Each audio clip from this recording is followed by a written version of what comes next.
başı kaldıran, baş kaldıran.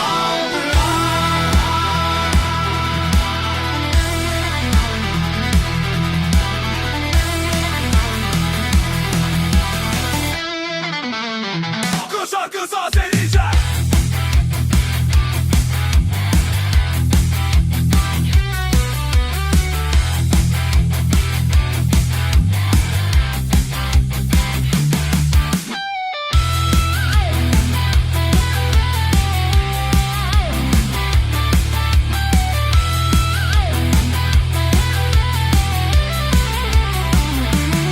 Gecenin karanlığında sesim itmir, külək əssə də ruhum sarsılmır.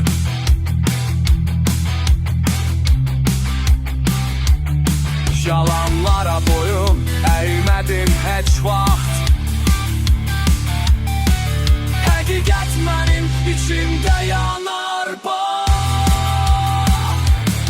Mən baş qaldıran susmayan səs, qaranlıq içimdə yalan bir göz. Qırılıb düşsəm də min dəfə yerə, yenə qalxaram yolum göylərə.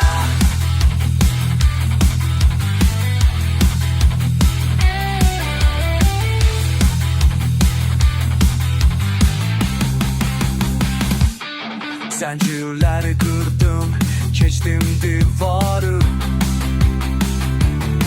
Qorxu deyil, ümid bağrımda yarı.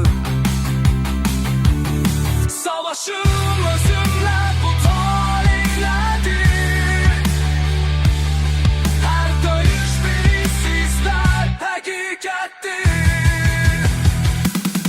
Mən baş qaldıra susmayan səs, qaranlıq içimdə yanan bir göz. Qırılıb düşsəm də min dəfə yerə, yenə qalxaram yolum göylərə.